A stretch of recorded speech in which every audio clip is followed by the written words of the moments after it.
Exatamente. Continuam os mesmos mandando. E eles não abrem mão disso, eles querem ficar com a maior parte da fatia do bolo só para eles, não querem dividir com ninguém. Né? Porque, por motivos óbvios, que eles são totalmente egoístas, são totalmente negativos. E como nos criaram, nos consideram espólio. Então eles dominaram toda a ciência, dominaram a nossa mídia, dominaram a questão do militarismo, dominaram a questão política também. Porque eles têm a tecnologia tão avançada e eles usam essa tecnologia para utilizar um determinado protocolo. Esse protocolo também é conhecido como protocolos dos sábios do Sião, né? Mas para nós tem esse nome, mas eles têm, através dos seus sindicatos criminais, né, maneiras de conter essa informação que chega até eles, e inversamente, totalmente desproporcional, eles de cima para baixo, eles conseguem controlar o poder militar, o poder político, o poder econômico e o poder energético, e o poder religioso também, que seria a questão do controle mental. Aliás, essa é a maior ferramenta de todas. E eles fazem isso e fazem muito bem através de um grupo seleto dentro dos próprios jesuítas que controlam o Vaticano, né, através da Companhia de Jesus. São um grupo de 10% desses jesuítas, que são... eles têm um grupo sequer chamado Conselho dos 10, né? Eles usam... porque são um grupo da Cabala negativa. Opa. Eles se dividiram em 10, por causa que cada um deles representa uma esfera da Cabala, da árvore cabalística, né, das 10 sefiras. Poderíamos chamar de fações? É uma facção que tem 10 conselheiros. 10 e que trabalha para essa facção que corresponde à elite da elite, de todas a principal elite que existe, né, de poder na face da Terra, ainda dentro da estrutura humana. Antes de chegar na estrutura da Federação Reptiliana, esse grupo de Conselho dos 10 jesuítas, eles controlam a Companhia de Jesus. A Companhia de Jesus controla aquilo que a gente conhece como o Papa Branco, é o Papa que hoje seria o Papa Francisco, né? Mas o verdadeiro orquestrador de todas o que acontece administrativamente na igreja seria o Papa Negro, que é o presidente executivo da Companhia de Jesus, né? Hoje esse Papa Negro é o Arthur Souza, é um venezuelano, né? Mas de modo que já historicamente todos os Papas Negros eram aquelas pessoas, né, e que governam de fato o Vaticano. Também não aparece, né? E a gente não imagina que todos os caminhos levam a Roma, na verdade. Sim. Porque todo o sistema bancário acaba sendo capilarizado para lá, afunilado para lá, né? É só vocês olhar, pessoal, desculpem, mas assim, é importante isso que tu falou agora. Procurem no YouTube, nós tinha falado isso um pouco antes de começar essa entrevista aqui, gente. Procurem no YouTube a denúncia da Karen Hudes. Karen, K-A-R-E-N, Hudes, H-U-D-E-S. Essa mulher é uma executiva do Banco Mundial, ex-executiva do Banco Mundial, ela saiu de lá, e ela denuncia tudo isso. Ela diz, pessoal, que ela resolveu se aliar a outros denunciantes porque ela viu que o dinheiro do mundo está saindo da mão das pessoas e está indo todo para o Vaticano. Então, né, que aliás que são os homocapenses, que ela diz, né, os cabeçudos lá que ela coloca. Então, pessoal, assistam a isso. Isso é uma corroboração do que o Yuri está colocando aqui agora. Desculpa, Yuri, prossiga. Eles controlaram o poder maçônico também, através do rito 33, rito escocês. Eles conseguiram se infiltrar em todas as fraternidades, que existem, aí sim existem vários grupos deles, são várias facções que tem, cada uma especializada, né, em infiltração, em determinadas administrações políticas, administrações econômicas, administrações militares, né? Eles trabalham e controlam tudo de fato. E é assim que eles conseguem esconder o programa espacial secreto, né? O PES. Exatamente, o PES. E aí eles ficam no mundo à parte, utilizando todas essas tecnologias, com muito medo e com muito egoísmo de liberar essas tecnologias, né? A gente fica indignado, porque a gente vê agora, nós estamos em dezembro de 2017, agora no final de novembro, teve um inventor brasileiro que fez, estavam compartilhando aí no Facebook, né, um capixaba que inventou uma máquina que se adapta a qualquer motor de carro, e ele consegue, é incrível o que esse brasileiro fez. Ele consegue com 1 litro d'água fazer quase 2 mil quilômetros. Quase 2 mil quilômetros. Yuri, eu tenho esse vídeo, eu postei esse vídeo no, acho que foi o último programa que eu lancei.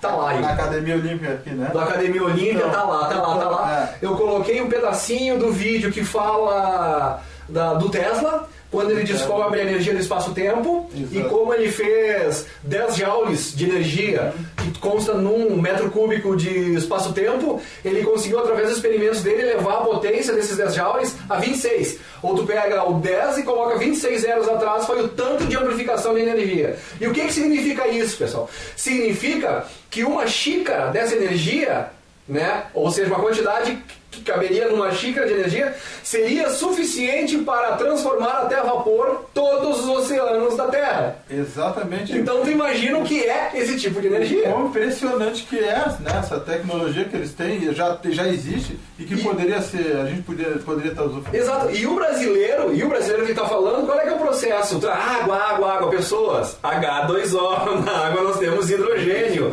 A bomba H do Oppenheimer, hidrogênio. Então a gente sabe que o hidrogênio é um gás extremamente explosivo. E qual que era o problema de botar o hidrogênio num carro? Tu imagina tu com um tanque de hidrogênio no teu carro, com uma bomba H no teu porta-mala. Não ia rolar, né, pessoal? Então o que esse cara fez inteligentemente? Ele fez um conversor que o tanque do teu carro, ele é de água. Ele é de água, a água não explode. Ele fez um conversor que da mesma forma como o carburador de um carro normal transforma o líquido em gás para poder ser explodido dentro do pistão, ele converte, ele extrai o hidrogênio da água e só o que vai ser explodido dentro do motor é que é convertido em gás. Então tu não fica com o resíduo de hidrogênio que fica dentro do aparelhinho lá, ele é muito pequeno e então essa tecnologia acaba sendo mais segura que a própria gasolina. Exatamente. E com 1 litro d'água o cara conseguiu fazer 2 mil quilômetros. Então tu consegue imaginar isso? Então esse cara lançou esse programa e daí todo mundo pronto, agora o Brasil, né? E daí ele aparece de novo, depois ele some, e daí ele aparece de novo no vídeo e eu postei isso, eu recomendo que vocês vejam lá. E ele dizendo, olha pessoal, nós estamos fazendo alguns avanços para ter mais segurança, barará. Sinceramente, eu vou dar minha opinião pessoal aqui pra vocês, eu vejo o que o Yuri imagina. Pra mim, esse cara, porque quando ele falou no programa, ele falou que ele já tinha assinado um contrato. Ele deixou escapar que ele já tinha assinado um contrato. O que está acontecendo pra mim é assim, ó. Como acontece com todos que vêm com essa grande tecnologia. E no meu vídeo lá eu falo do Wade Frazier, ou uma coisa assim, Wade Frazier, né? Frazier, talvez seja em inglês, Wade Frazier. E ele fala que eles receberam, que quando eles começaram a chegar perto dessa energia do ponto zero, ele e o colega cientista dele receberam uma oferta de $1 bilhão para abandonar a tecnologia. $1 bilhão. E daí ele conta isso. E daí o que acontece com as pessoas que são aqueles predestinados, que vêm com a Terra não por dinheiro, mas para melhorar a humanidade?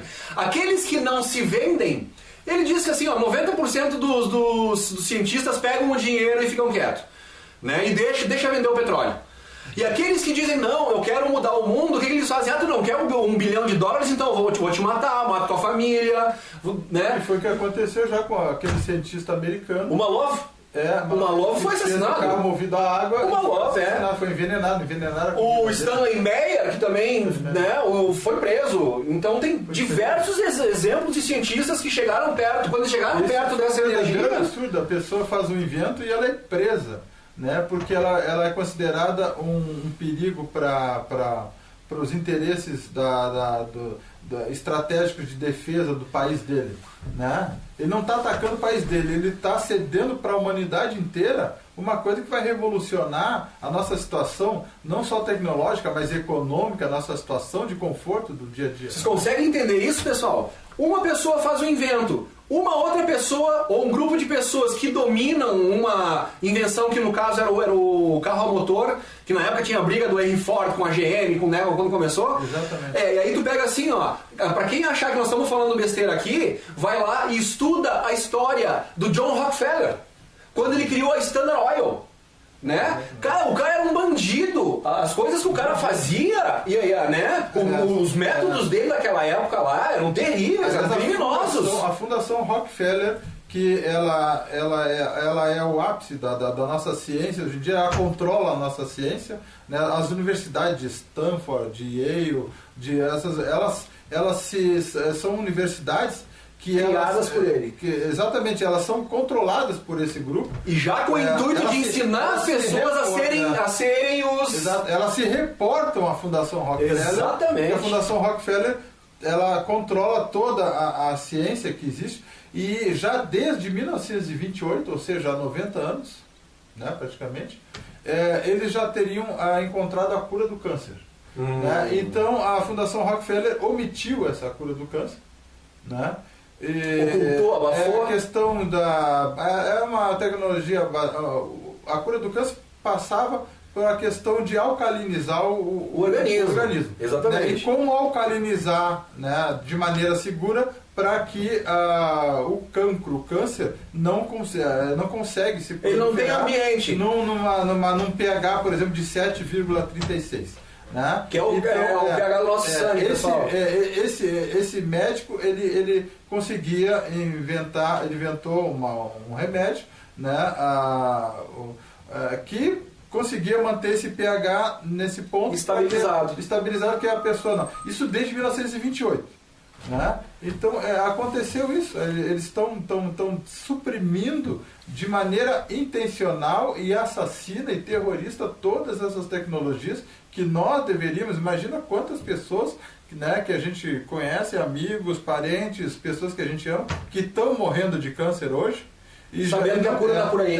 Na verdade, eles não iam precisar estar morrendo de câncer, até mesmo antes do câncer existir, né? Porque já se teria tecnologia para dominar várias doenças. E o Programa Espacial Secreto hoje ele contém tecnologia para dominar todas as doenças. Né? Vamos falar a verdade, pessoal. A maioria das doenças existentes são justamente jogadas na humanidade para cumprir essa agenda deles de diminuição da população. E eles matam dois coelhos com a mesma cajadada. O que eles fazem? Eles espalham a doença, os que morrem reduzem a população e os que não morrem ficam na mão deles através do sistema criminoso de medicina que a gente tem implantado no mundo hoje. É complicado mesmo. Eles não deixam passar a tecnologia. Eles já impediram 5.700 tecnologias de energia livre, patentes, só nos Estados Unidos, né? Quando um inventor, um cientista faz um invento que pode ser revolucionário, o Ministério de Defesa, através dos seus grupos de controle, NSA e CIA, eles vão lá e eles classificam ou desclassificam. Quando esse invento, né, não vai servir aos interesses do Programa Espacial Secreto, desse grupo que domina a humanidade, eles classificam ele. Então, se ele ficar classificado, ele fica proibido e fica classificado como se fosse um perigo para a ordem pública, né? Eles têm que reverter, eles têm que dar alguma coisa convincente para as pessoas de o porquê que eles estão suprimindo aquela tecnologia. Esse argumento dessa tecnologia é sempre falso. Poderia se voltar contra seria uma arma que se voltaria contra a população. Né? Então o Ministério da Defesa tem que controlar isso. Né? E quando eles desclassificam, é quando esse invento não é um problema para eles e eles deixam passar. Mas o caso é que eles não desclassificam quase nenhum desses inventos revolucionários. Eles passam a classificar a maioria desses inventos revolucionários e, sendo classificado, ele passa a ser proibido por lei de ser utilizado, e a gente volta à nossa velha tecnologia de uso de petróleo, de uso de gás e de uso de carvão. Não, a gente fica reduzido a isso. O Donald Trump falando que o carvão vai salvar os Estados Unidos. Para quem está estudando ufologia, essas coisas todas, né, e sabe que existe a tecnologia de ponto zero, e pior, que o Tesla desenvolveu isso em 1917, há 100 anos atrás, né? É realmente de ficar muito bravo com tudo isso. Pessoal, a gente está chegando ao fim de mais um programa, e eu já quero deixar estendido para o Yuri o convite para a gente fazer um outro programa batendo mais nesse assunto da questão energética, por causa que eu acredito que esse é um dos ganchos que realmente é importante que a população saiba. Voltando àquele assunto, como é que as pessoas vão reivindicar uma coisa que elas não sabem que existe? Então o primeiro passo é as pessoas saberem que essa tecnologia não só existe, como está disponível desde a década de 1920. Só que ela está sendo usada única e exclusivamente por esses grupos controladores e dominadores. Então, enquanto a gente está se quebrando aqui para entrar num ônibus para ir até o litoral, ou pegar um avião e ficar não sei quantas horas para dar um pulinho até aqui, os caras fazem isso em segundos. Por quê? Porque na mão deles está a tecnologia da antigravidade, tá? Eles têm um sistema, pessoal, chamado Warp Drive. O que é esse Warp Drive? Não sei, mas é uma coisa que possibilita as naves andar acima da velocidade da luz. Aí tu vai perguntar para qualquer físico ou cientista, eles vão dizer, não, mas nada é mais rápido que a velocidade da luz. Esse sistema ele mantém a massa no ponto zero. O Warp Drive. E aí, se tu pode te deslocar em qualquer velocidade, desde que tu mantenha a tua massa no ponto zero. Porque se a massa for acompanhando a velocidade, né, aí tu cria inércia, e aí aquela viajando a tal velocidade, a nave vai se espatifar, vai se desintegrar. Sim, porque a massa não pode acompanhar a velocidade. A força G. Né? Então eles anulam a força G. Anula a massa. E aí pode ir a qualquer velocidade. Exato. Sem problema. Para fechar com chave de ouro, pessoal, outro combustível que é usado nos discos voadores, o elemento 115 é chamado de elemento 115 por causa que no seu núcleo tem 115 partículas de prótons. E aí eles pegam esse elemento, esse 115, e eles fazem um bombardeio com uma ferramenta parecida com o colisor de partículas, o colisor de hadrons, que nós temos em Genebra, na Suíça, do CERN, lá. Ao colidir essa partícula, quando eles conseguem que mais uma partícula de próton entre nesse núcleo do elemento 115, ele passa a ter 116 partículas de prótons. Essa uma partícula a mais que é injetada no núcleo desse elemento causa uma desestabilização nesse elemento e ele acaba explodindo. E a energia liberada por essa explosão é algo astronômico. Então, pessoal, fica aí mais... e detalhe, o nosso universo é rico em protonite. Ou seja, da onde eles tiram os prótons para fazer... Tranquilo. Não, o Bob Lazar denunciava que já existia o Unopentio desde 1989. E ele foi completamente ridicularizado. Em 1989. Eles descobriram oficialmente, os cientistas dinamarqueses, o Unopentio em 2004. Então ele já foi descoberto pela nossa ciência em 2004. Né? Ele já é oficial. Redescoberto, digamos assim. É redescoberto, porque né, o programa espacial secreto estava usando há décadas e décadas. Né? Então quando o cientista, as pessoas, esses denunciantes começam a falar, né, qual é a defesa que eles usam? Começa a chamar o cara de louco, de teórico da conspiração. Por quê? Porque não vai servir os interesses. Claro, eles querem desacreditar esse cara. Isso é tudo uma manobra de... Exatamente. Eles estão trabalhando contra a humanidade. Se você não acredita em extraterrestre, não tem problema. Mas você começa a se perguntar por que então que essas tecnologias que já existem, os nossos cientistas estão mostrando que ela existe, né? Mostram pra gente na televisão, estão mostrando... Por que não está disponível? Por que são proibidos? Por que não está disponível? Por que não deixam nem tu patentear uma coisa dessas? Por que é proibido patentear? Cadê a água que o cara inventou e mostrou que funciona? Cadê pros brasileiros? Yuri, nós vamos fazer outro programa. Obrigado mais uma vez. Obrigado pela presença, pessoal. Até a próxima.